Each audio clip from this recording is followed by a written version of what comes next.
Han pasado 50 años desde aquella mañana que cambió mi vida para siempre, pero aún puedo recordar cada detalle como si hubiera sucedido ayer.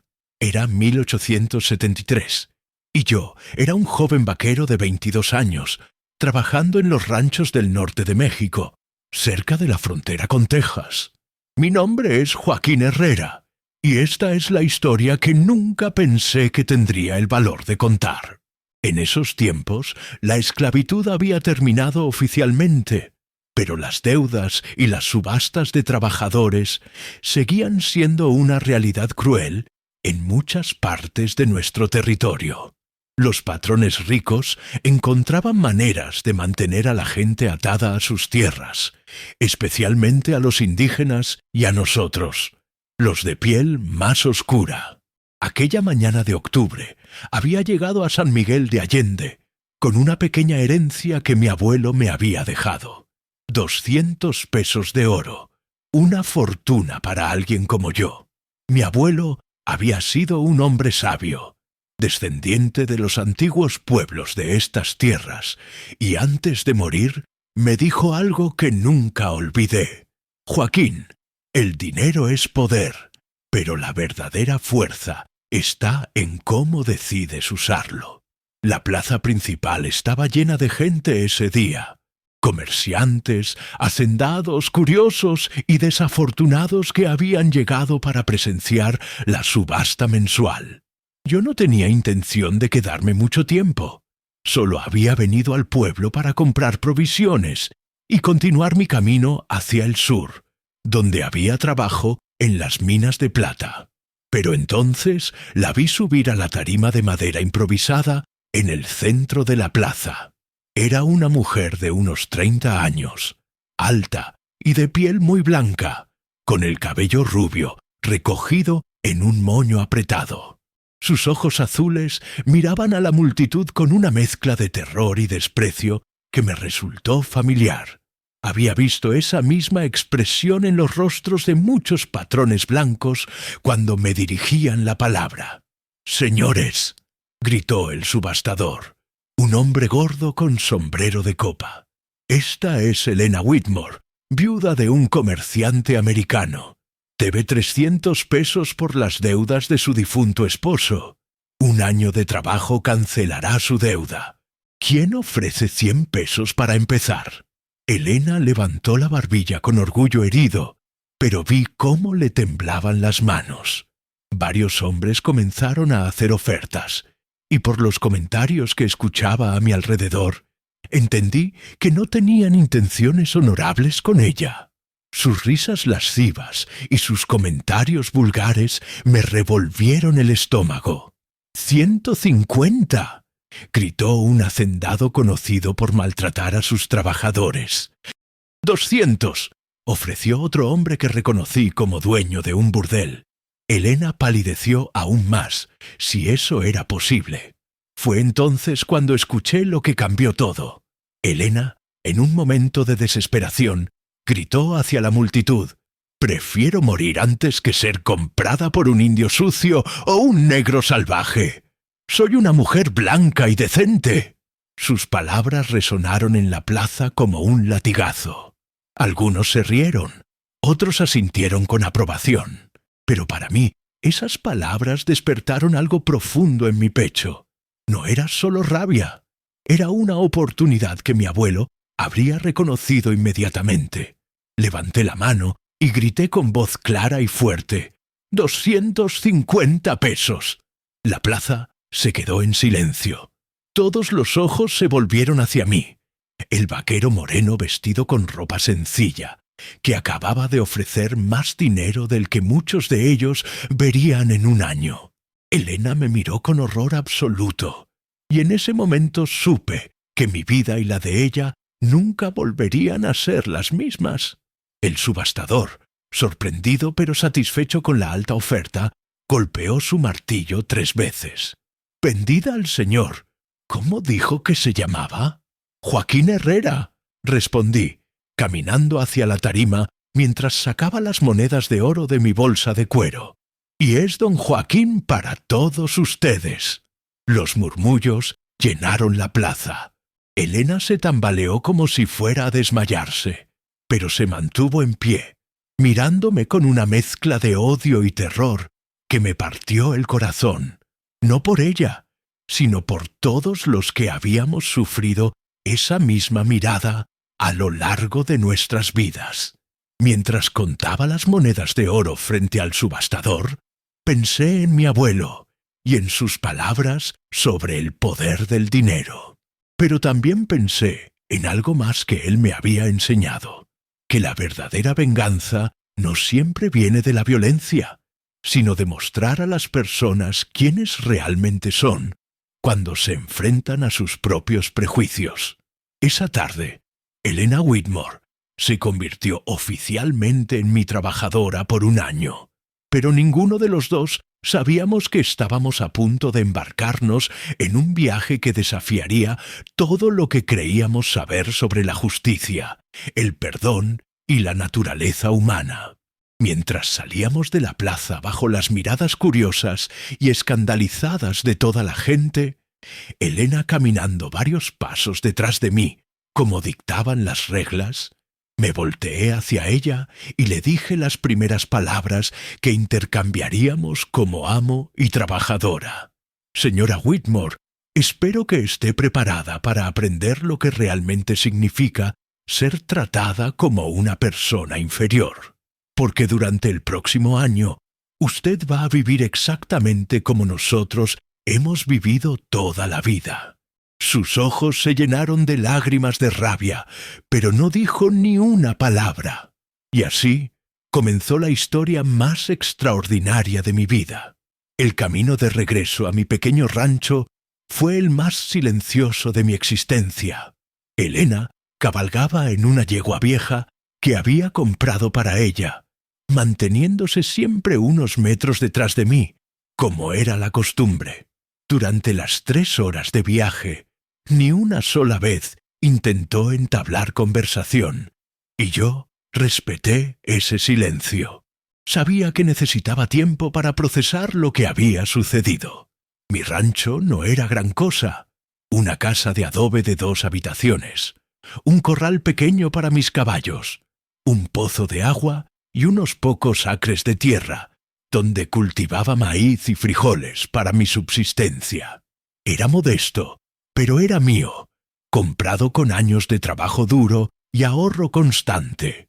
Para alguien como Elena, acostumbrada a las comodidades de su vida anterior, debió parecer poco más que una choza. Cuando llegamos, ella se bajó del caballo sin ayuda y se quedó parada junto al animal, esperando órdenes. Por primera vez desde la subasta, la miré directamente a los ojos. Estaban rojos de llorar, pero aún mantenían esa chispa de desafío que había notado en la plaza. «Señora Whitmore», le dije quitándome el sombrero, «esta es su nueva casa por el próximo año. La habitación pequeña será suya. Yo dormiré en la habitación principal. Hay un excusado detrás de la casa y un pozo de agua dulce junto al corral». Ella asintió sin decir palabra, pero vi cómo sus ojos evaluaban cada detalle del lugar, probablemente comparándolo con su vida anterior. «Mañana al amanecer comenzará su trabajo», continué. «Se levantará antes que salga el sol para preparar el desayuno. Después alimentará a los animales, limpiará la casa, lavará la ropa y ayudará con las labores del campo. Al mediodía preparará el almuerzo y por la tarde continuará con las tareas domésticas hasta preparar la cena». Elena apretó los puños, pero siguió sin hablar. «¿Tiene alguna pregunta?», le pregunté. Finalmente habló, y su voz temblaba de rabia contenida. «¿Por qué? ¿Por qué me compró? Podría haber dejado que cualquier otro lo hiciera».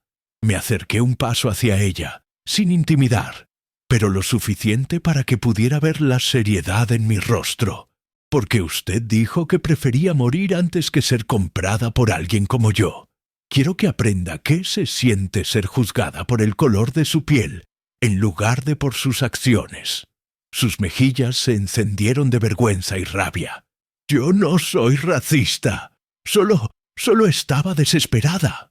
Ah, dije asintiendo lentamente.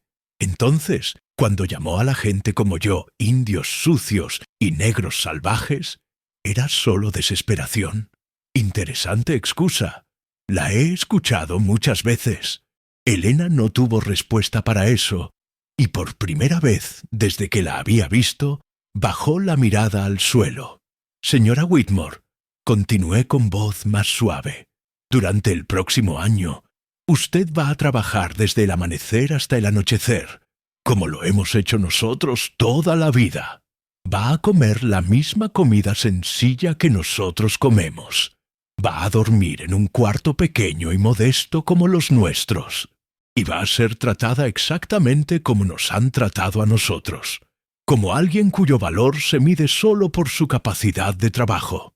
Le señalé su habitación. Sus cosas están sobre la cama. Mañana comenzamos temprano. Esa noche, mientras preparaba mi propia cena con tortillas, frijoles y chile, escuché sollozos apagados provenientes de la habitación de Elena. No sentí satisfacción por su llanto. En realidad, me entristeció, pero sabía que lo que estaba haciendo era necesario, no solo para ella, sino para todos los que habíamos sufrido ese desprecio durante generaciones. Mi abuelo siempre decía que la mejor manera de enseñar empatía no era a través de palabras, sino a través de experiencias. Elena Whitmore iba a aprender, de la manera más directa posible, lo que significaba caminar en los zapatos de aquellos a quienes había menospreciado. Al día siguiente comenzaría su educación, y yo comenzaría la mía también, porque aunque no lo sabía entonces, enseñar a alguien a superar sus prejuicios también cambiaría mi propia forma de ver el mundo para siempre.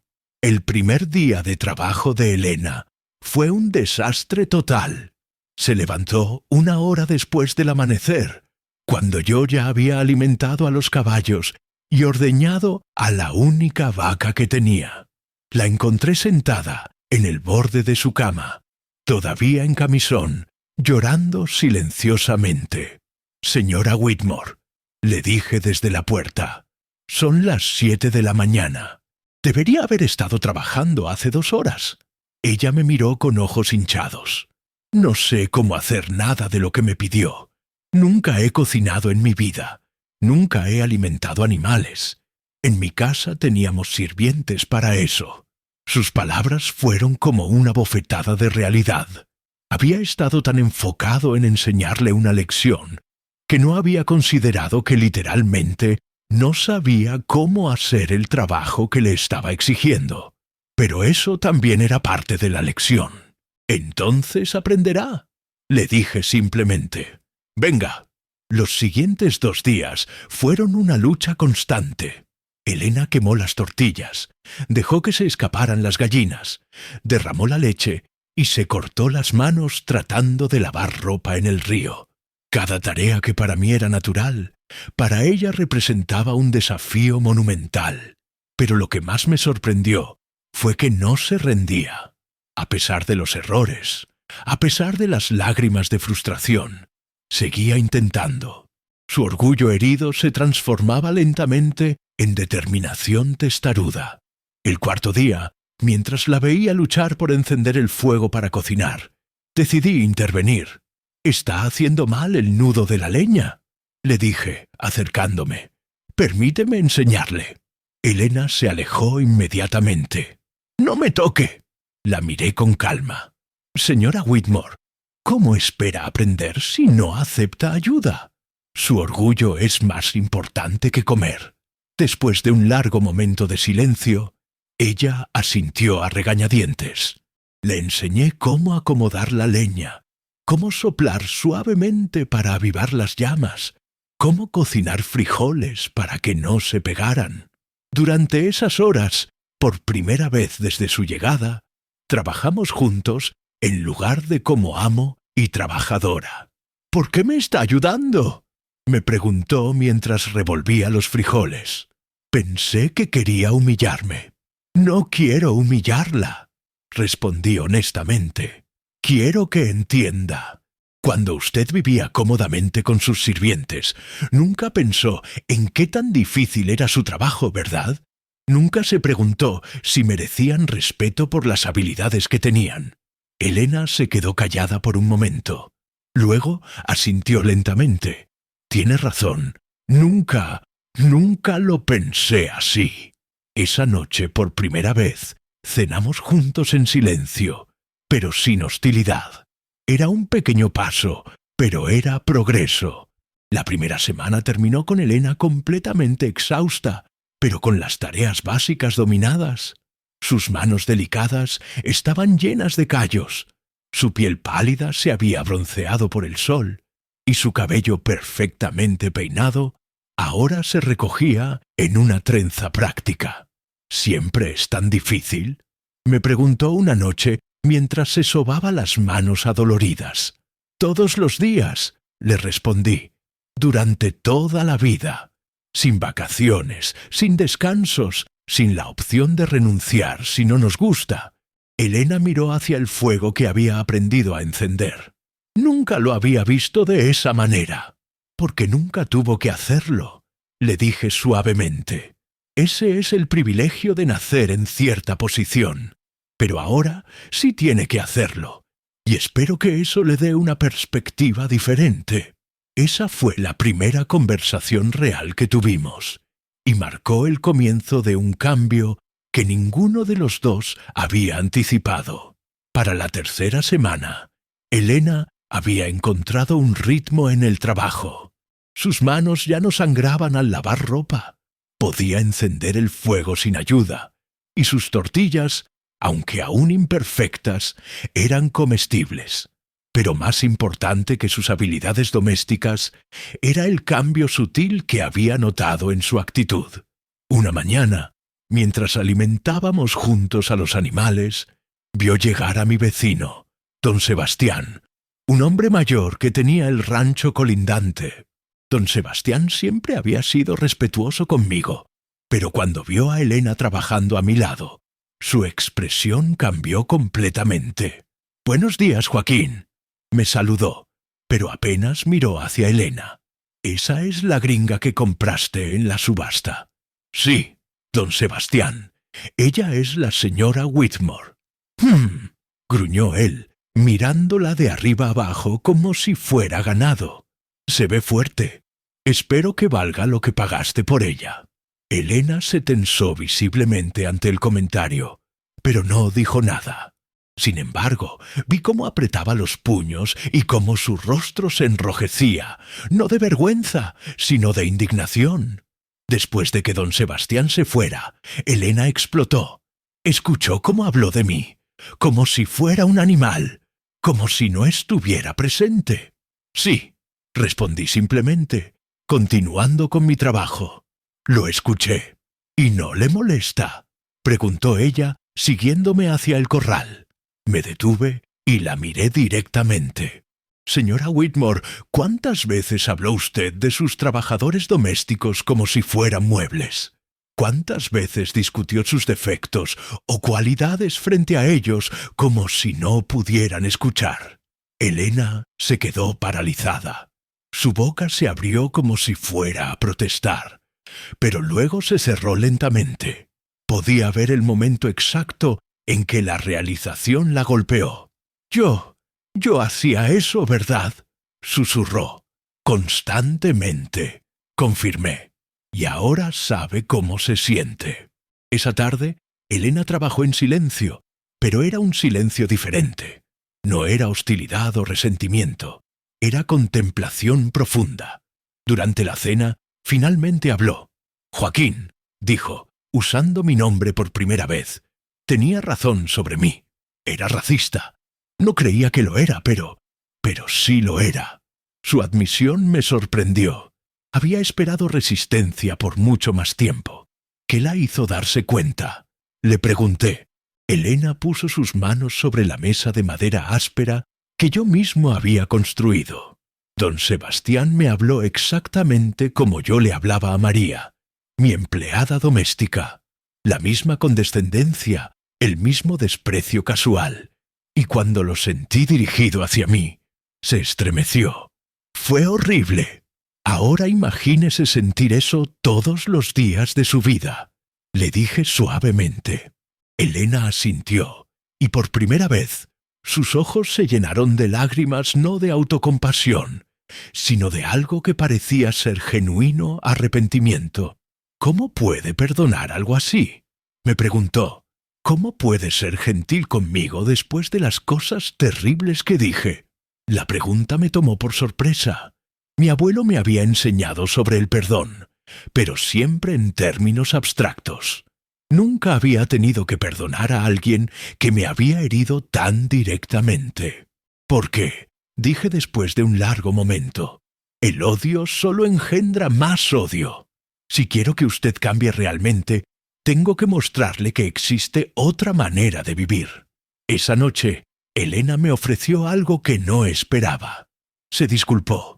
No fueron palabras vacías o desesperadas, sino una disculpa real, completa, por cada comentario racista que había hecho, no solo hacia mí, sino hacia todas las personas como yo que había menospreciado durante su vida.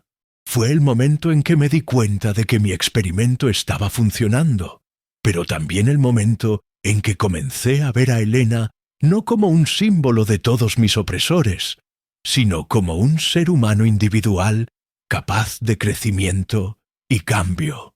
Al mes de su llegada, Elena había transformado no solo sus habilidades, sino toda su perspectiva. Trabajaba desde el amanecer hasta el anochecer sin quejarse, y más importante aún, había comenzado a hacer preguntas genuinas sobre mi vida, mi familia y las experiencias que había tenido como hombre de piel oscura en una sociedad que favorecía a los blancos. Una tarde, mientras reparábamos juntos una cerca rota, me preguntó algo que me hizo reflexionar profundamente. Joaquín, ¿alguna vez has odiado a todas las personas blancas por cómo te han tratado? Me detuve a considerar su pregunta. Era justa y merecía una respuesta honesta. Hubo momentos, admití, especialmente cuando era más joven, en que sí sentí odio generalizado, cuando me negaban trabajo por mi apariencia, cuando me trataban como inferior sin conocerme, cuando veía a mi gente sufrir. Sí, hubo rabia. ¿Y qué cambió?, preguntó ella genuinamente curiosa. Mi abuelo, respondí, sonriendo al recordarlo. Él me enseñó que el odio es como un veneno que uno toma, esperando que mate a otra persona. Me dijo que podía elegir entre ser amargado por el resto de mi vida o usar mis experiencias para crear algo mejor. Elena asintió pensativamente. Creo que yo elegí la amargura por mucho tiempo. Después de que murió mi esposo, culpé a todos menos a mí misma por nuestros problemas. Culpé a los mexicanos por ser inferiores, a los negros por robar trabajos, a los indígenas por ser primitivos. Nunca me detuve a pensar que tal vez el problema estaba en mi forma de ver el mundo. ¿Y ahora?, le pregunté. Elena miró sus manos, ahora callosas y bronceadas por el trabajo. Ahora me doy cuenta de que pasé tanto tiempo sintiéndome superior que nunca aprendí a ser una persona decente. Usted me ha enseñado más sobre dignidad y respeto en un mes que lo que aprendí en 30 años de vida privilegiada. Sus palabras me conmovieron más de lo que esperaba. Había comenzado este arreglo como una lección de humildad para ella, pero me estaba dando cuenta de que yo también estaba aprendiendo algo, que el cambio genuino era posible, incluso en las personas más prejuiciosas, si se les daba la oportunidad correcta. Esa noche, Elena me hizo una pregunta que cambió el rumbo de toda nuestra relación. Joaquín, ¿sería posible que me enseñara a leer y escribir en español? Sé leer en inglés, pero si voy a vivir en México por el resto de mi vida, debería poder comunicarme apropiadamente con las personas. La petición me sorprendió, no solo por su humildad, sino porque representaba algo más profundo, un deseo genuino de integrarse a la cultura que anteriormente había menospreciado. ¿Por qué quiere aprender?, le pregunté. «¿Por qué?», dijo Elena con una sonrisa tímida. «No quiero seguir siendo una extraña en la tierra donde vivo». «¿Y por qué?». «Porque quiero poder hablar con las personas como usted en su propio idioma, con el respeto que merecen». Esa fue la noche en que comenzamos las lecciones de español, y también la noche en que nuestra relación cambió de amo y trabajadora a algo más parecido a, bueno, a amistad. Pero el verdadero cambio aún estaba por venir, y llegaría de la manera más inesperada. 2 meses después de la llegada de Elena, recibí una visita que no esperaba. Era don Carlos Mendoza, uno de los hacendados más ricos e influyentes de la región, acompañado por el sheriff local y 2 de sus vaqueros. Elena estaba trabajando en el jardín cuando llegaron. Inmediatamente se puso tensa al verlos. «Buenos días, Joaquín», dijo don Carlos con esa sonrisa falsa que siempre usaba.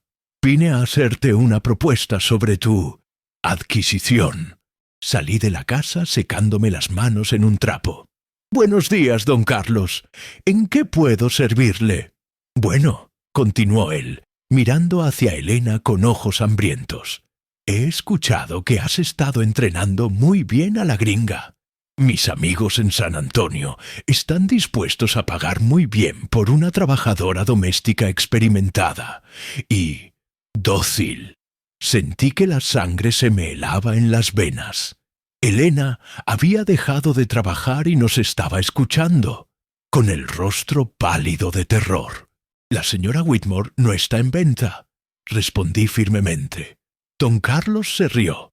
«Vamos, Joaquín, eres un hombre práctico. Te ofrezco 500 pesos por ella.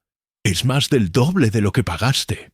«¿No está en venta?», repetí, esta vez con más dureza en mi voz. El sheriff se acercó un paso. «Joaquín, don Carlos es un hombre importante. Sería sabio considerar su oferta». Fue en ese momento que algo extraordinario sucedió. Elena se levantó del suelo donde había estado trabajando, se limpió las manos en su delantal y caminó directamente hacia nosotros. «Discúlpenme, señores», dijo en un español que había mejorado dramáticamente, «pero creo que hay un malentendido». Don Carlos la miró con sorpresa e irritación.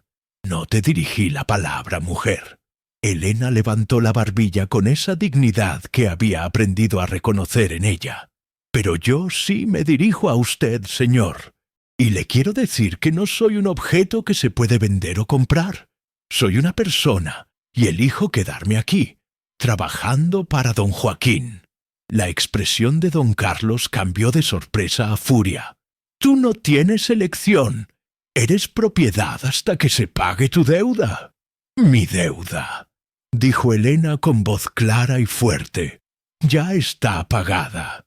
No con dinero, sino con algo mucho más valioso, con respeto mutuo y dignidad humana». Se volvió hacia mí, y en sus ojos vi algo que me llenó de orgullo. Fortaleza auténtica, no la arrogancia ciega que había mostrado en la subasta, sino fuerza real nacida de la experiencia y el crecimiento personal. «Joaquín», me dijo, «si usted me permite quedarme, me gustaría seguir trabajando aquí, no como su propiedad, sino como su socia. He aprendido mucho sobre esta tierra y sobre mí misma. No quiero irme». Don Carlos explotó. «Esto es ridículo. Un indio no puede rechazar una oferta de un hombre blanco respetable». Fue entonces cuando Elena hizo algo que me dejó sin palabras. Se colocó entre don Carlos y yo, enfrentando directamente a un hombre que podía arruinar su vida con una sola palabra. «Don Carlos», le dijo con una calma que me admiró, «don Joaquín no es un indio. Es un hombre honorable, trabajador y decente. Más decente que muchos hombres blancos que he conocido. Y si usted no puede ver eso, entonces el problema no está en él, sino en usted. El silencio que siguió fue absoluto. Don Carlos se había quedado boquiabierto. El sheriff parecía no saber qué hacer. Y yo me encontré mirando a Elena con una admiración que no había sentido por ninguna persona en mi vida. Don Carlos finalmente encontró su voz, temblorosa de rabia.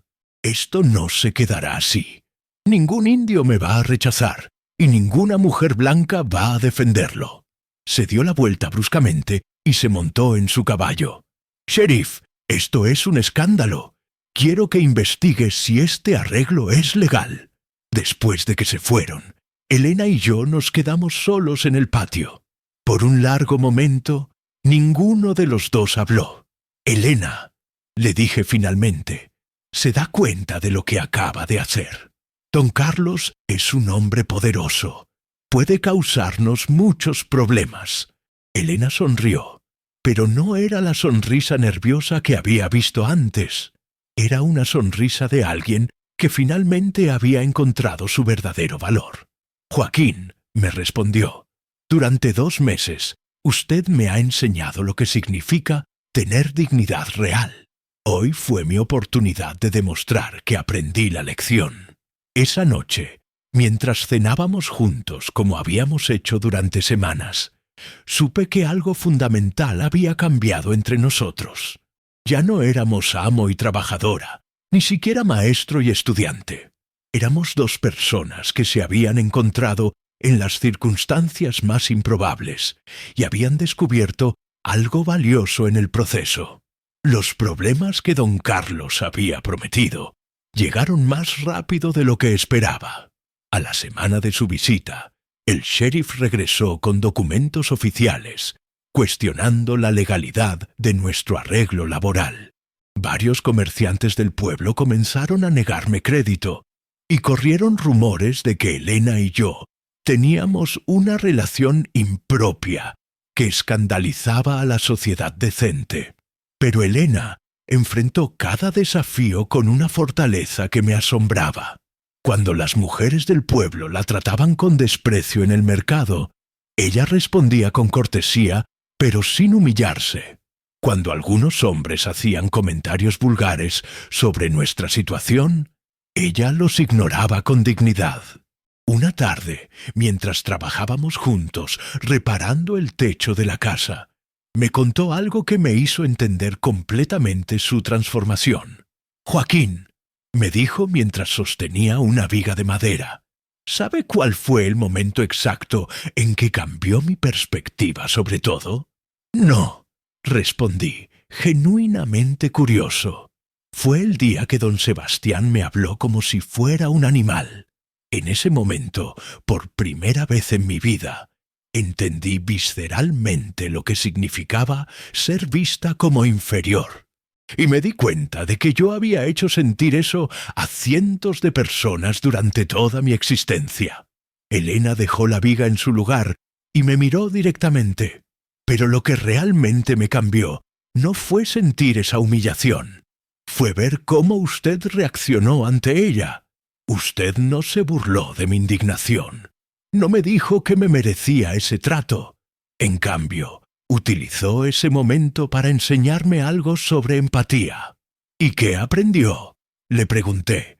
«Que la verdadera fuerza no viene de hacer sentir mal a otros, sino de ayudarlos a ser mejores personas. Usted tuvo todo el poder para humillarme, para vengarse de todos los insultos racistas que había escuchado en su vida, pero eligió algo más difícil. Me enseñó». Sus palabras me conmovieron profundamente. Durante meses había cuestionado si estaba haciendo lo correcto, si mi método de enseñanza era justo o simplemente cruel. «Elena», le dije, «debo confesarle algo. Al principio, parte de mí sí quería venganza. Quería que usted sintiera todo el desprecio que nosotros habíamos sentido». «Lo sé», respondió ella con una sonrisa suave, «y habría sido completamente comprensible. Pero eligió el camino más difícil, y eso me salvó no solo de la ignorancia, sino de convertirme en una persona amargada para siempre». Esa tarde, Terminamos el techo trabajando en un silencio cómodo, cada uno perdido en sus propios pensamientos. No sabíamos que nuestro tiempo juntos estaba llegando a su fin, ni que la prueba final de lo que ambos habíamos aprendido estaba a punto de llegar. Al día siguiente, Elena recibió una carta que cambiaría todo. Era de su hermana en Texas, informándole que había encontrado papeles entre las posesiones de su difunto esposo que probaban que las deudas por las que había sido subastada eran fraudulentas. Un socio de negocios deshonesto había falsificado documentos para apropiarse de sus propiedades. «Joaquín», me dijo con la carta temblando en sus manos, «soy libre, legalmente libre. Las deudas nunca existieron». Durante un momento no supe qué sentir: alegría por su libertad, tristeza por su partida inevitable, o confusión sobre lo que esto significaba para nosotros. «¿Qué quiere hacer?», le pregunté. Elena dobló cuidadosamente la carta y la guardó en su delantal. «Quiero quedarme», dijo sin dudarlo. «Quiero quedarme y construir algo verdadero aquí, con usted, si me acepta como su socia de verdad». Esa noche, mientras celebrábamos discretamente su libertad legal con una copa del vino que guardaba para ocasiones especiales, Elena me hizo una pregunta que había estado esperando durante semanas. «Joaquín, ¿me considera una persona diferente a la que compró en esa subasta?» «Completamente diferente», le respondí honestamente. «Aquella mujer estaba llena de odio y ignorancia. Usted es alguien que ha encontrado su verdadero carácter». Elena sonrió, pero había tristeza en sus ojos. «A veces pienso en todas las personas que herí con mis palabras y actitudes durante los primeros 30 años de mi vida. En María, mi empleada doméstica, que me sirvió con lealtad durante 10 años, mientras yo la trataba como si fuera invisible. En el jardinero que conocía el nombre de cada planta, pero a quien yo solo veía como el mexicano. En todos los que merecían respeto y solo recibieron desprecio. El pasado no se puede cambiar», le dije suavemente, «pero el futuro sí». «Exactamente», respondió ella con determinación renovada. «Y quiero usar el resto de mi vida para ser mejor, para tratar a cada persona que conozca con la dignidad que se merece».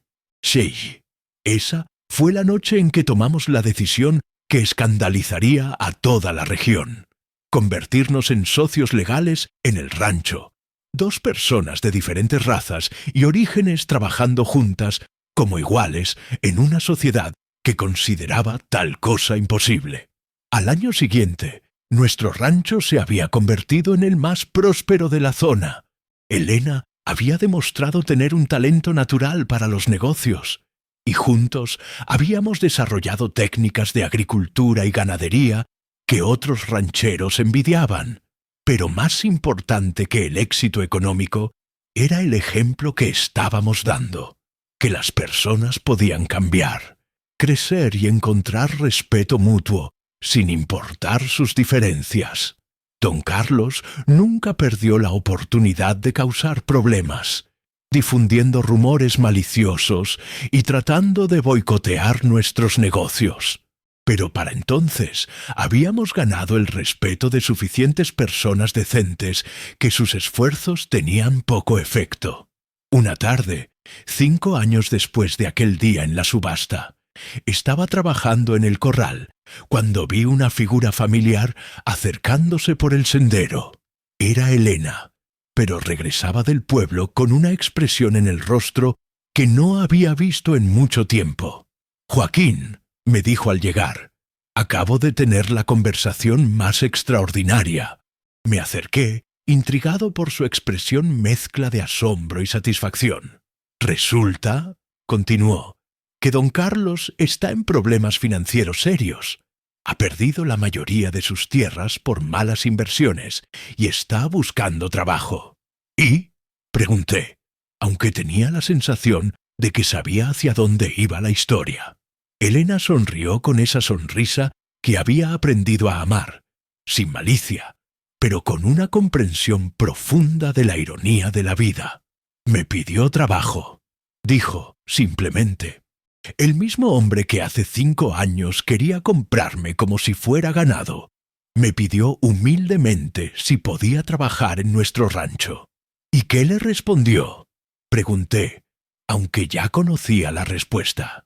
Le dije que sí, por supuesto. Le ofrecí el mismo salario justo que pagamos a todos nuestros trabajadores, las mismas condiciones decentes, el mismo respeto. Me quedé mirándola con admiración renovada. ¿No sintió ni un poco de satisfacción por la venganza? Oh, sí, admitió Elena con honestidad. Por un momento sentí esa satisfacción, pero luego recordé todo lo que usted me enseñó sobre la fuerza verdadera, y me di cuenta de que esta era mi oportunidad de demostrar que realmente había aprendido. Esa noche, mientras cenábamos y planeábamos cómo integrar a don Carlos y otros trabajadores nuevos a nuestro rancho, reflexioné sobre el increíble viaje que ambos habíamos hecho. Había comenzado con un acto que muchos considerarían vengativo, comprar a alguien que me había insultado, pero se había transformado en algo mucho más valioso, una lección sobre la capacidad humana de cambio, crecimiento y perdón. Al año siguiente, don Carlos se había convertido en uno de nuestros empleados más leales y trabajadores. Elena había logrado lo que yo solo había soñado. No solo había cambiado sus propias perspectivas racistas, sino que había comenzado a influir en otros para que hicieran lo mismo. Nuestro rancho se convirtió en un lugar donde personas de todas las razas y orígenes podían trabajar juntas con dignidad y respeto mutuo. No era perfecto. Aún enfrentábamos prejuicios y desafíos de la sociedad más amplia, pero era un comienzo. Y mientras veía a Elena enseñar pacientemente a don Carlos las mismas lecciones que yo le había enseñado a ella años atrás, supe que mi abuelo habría estado orgulloso. Habíamos tomado el poder del dinero y lo habíamos transformado en algo mucho más valioso: la oportunidad de cambiar corazones y mentes, una persona a la vez. Si crees que las personas pueden cambiar de verdad, suscríbete y acompáñame en más historias de redención.